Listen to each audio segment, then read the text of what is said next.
Père et du Fils et du Saint-Esprit. Amen. Grande joie d'être là avec toi en ce lundi 18 novembre. Et nous commençons notre semaine. Bientôt, on sera à la fête du Christ roi et on commencera la nouvelle année liturgique avec le temps de l'Avent.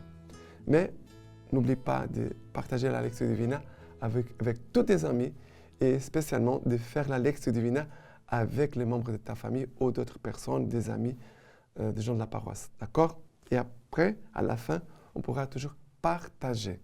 D'accord? La première lecture d'aujourd'hui, c'est Apocalypse, chapitre 1er, à partir du verset 1.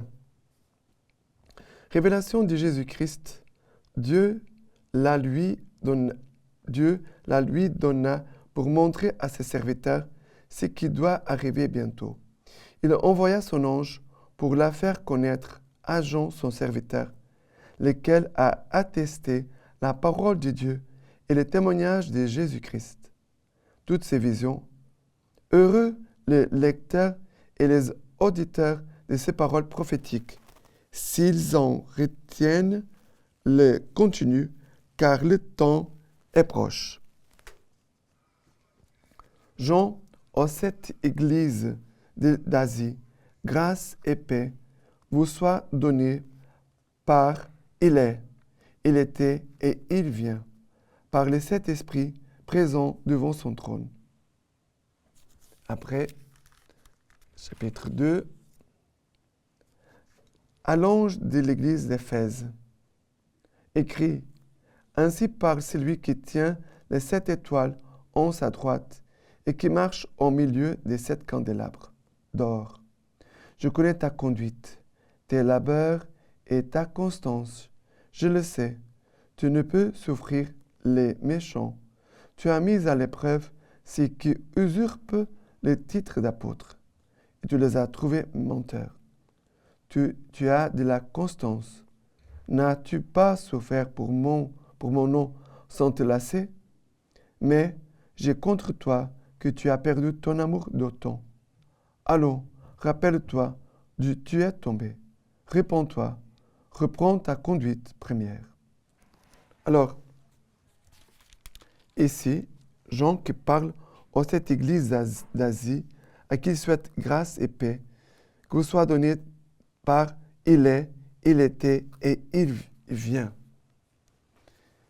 C'est le Dieu Tout-Puissant qui était présent dans le passé, le Dieu qui est présent aujourd'hui, et le Dieu aussi qui sera présent dans l'avenir.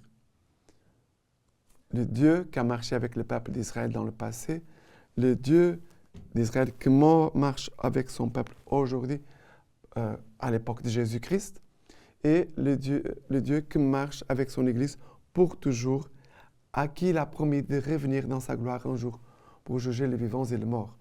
N'oublions pas que nous sommes à la fin de l'année liturgique et la liturgie nous prépare pour la fin du monde, la fin de notre vie, la fin d'un cycle, la fin d'une année liturgique, pour tout remettre à Dieu.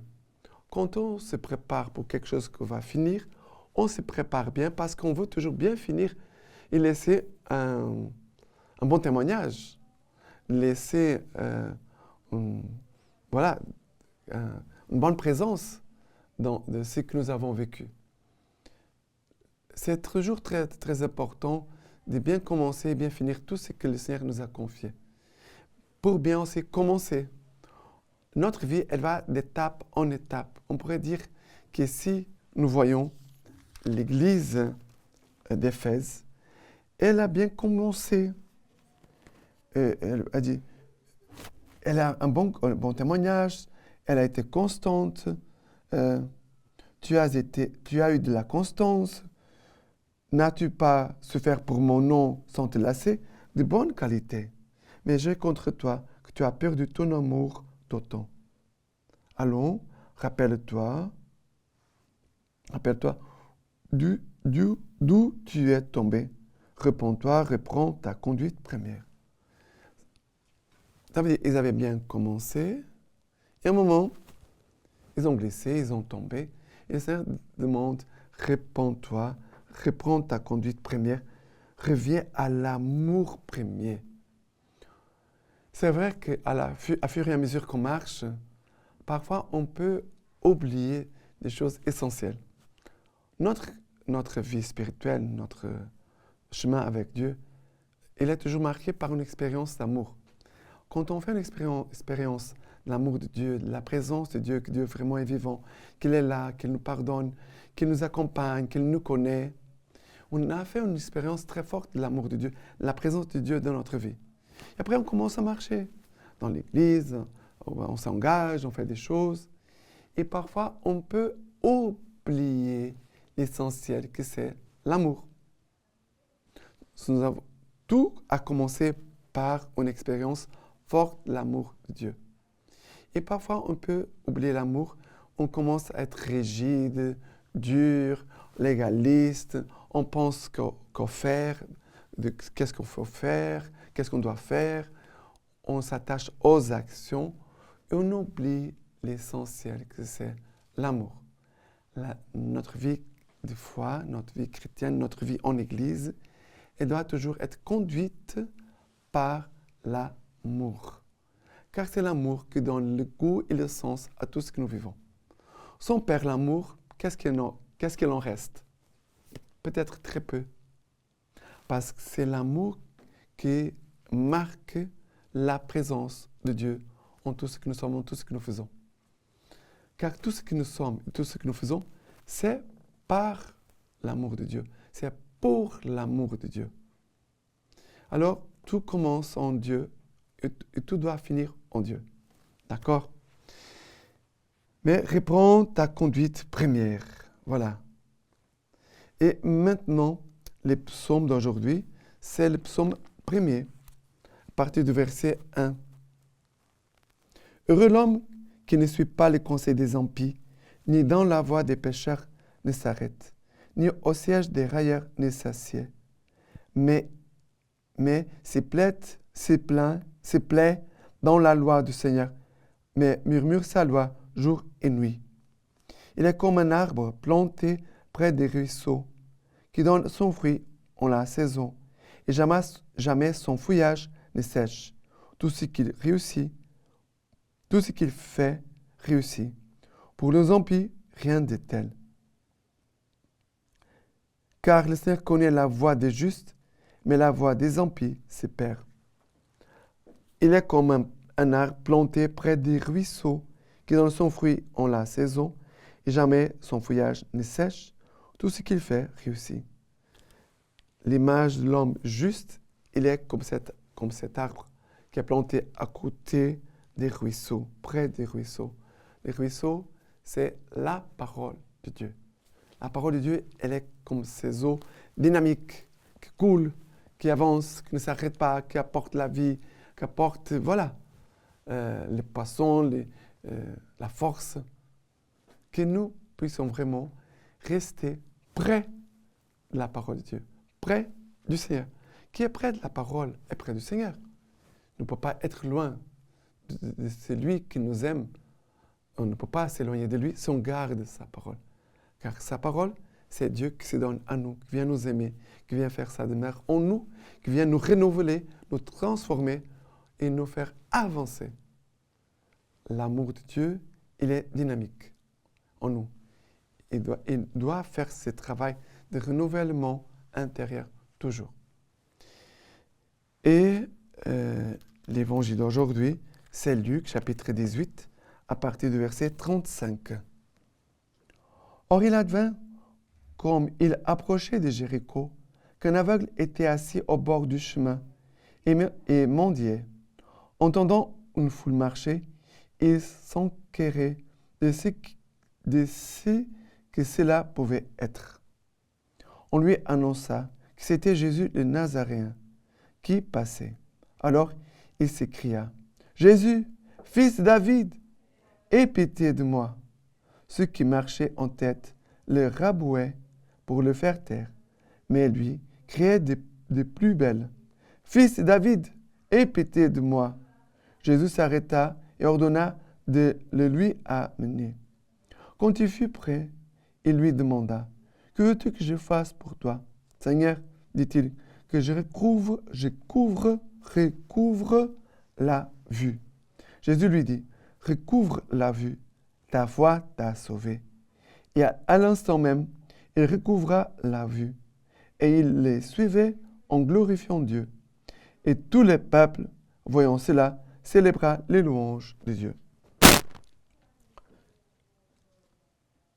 Jésus va lui dire, il va dire, le pauvre mendiant, « Seigneur, que je recouvre la vue. » C'est une prière qu'on doit faire chaque jour. « Seigneur, que je vois. Seigneur, que je vois. Seigneur, que je vois. » Quand je lis la parole de Dieu, c'est que je puisse voir, que je puisse comprendre. Qu'est-ce que tu veux de moi? Dans la vie quotidienne, c'est que je vois.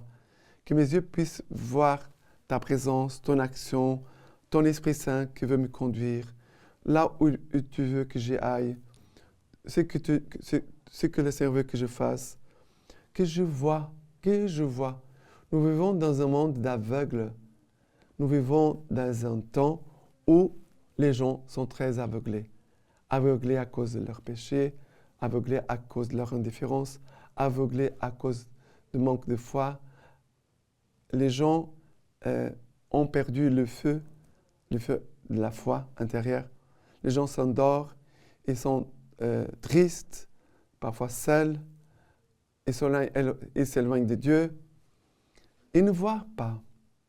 La lectio divina, chaque jour, si nous la vivons avec foi, avec amour, avec engagement, elle va toujours nous aider, toujours nous aidera vraiment à faire notre chemin ici-bas, en construisant le royaume du Seigneur, le royaume de Dieu, et en même temps en gardant la vision du ciel. Le but de notre vie, c'est le ciel, la vie éternelle. Nous sommes des aveugles. Que l'Esprit Saint, que la parole de Dieu puisse aujourd'hui nous arracher de notre aveuglement, que nous puissions vraiment voir Dieu, que nous puissions voir nos frères et sœurs, que nous puissions voir les gens qui sont dans les besoins autour de nous, que nous puissions voir ce que les démons sont en train de vouloir faire pour détruire les âmes, pour que nous puissions voir là le chemin que le Seigneur veut nous conduire. Demandons chaque jour, Seigneur, que je vois, Seigneur, que je vois. D'accord? La lecture patristique d'aujourd'hui de Saint Fulgence, évêque de Ruspe, nous dit ceci. Ceux qui, dans la vie présente, se seront transformés en passant du mal au bien, ont la promesse de cette récompense que sera la transformation future. En eux, c'est donc la grâce qui agit afin que la justification par laquelle nous ressuscitons spirituellement commence la transformation du don divin et ensuite à la résurrection du corps qui achève la transformation des hommes justifiés, la glorification demeurera parfaite sans subir de transformation. La grâce de la justification d'abord et ensuite celle de la glorification les transforme de telle sorte que la glorification demeure en eux immuable et éternelle. Voilà. Maintenant, je vous laisse la bénédiction par les mains toutes pures de la Vierge Marie. Dieu Tout-Puissant vous bénisse et vous garde, le Père, le Fils et le Saint-Esprit. Amen.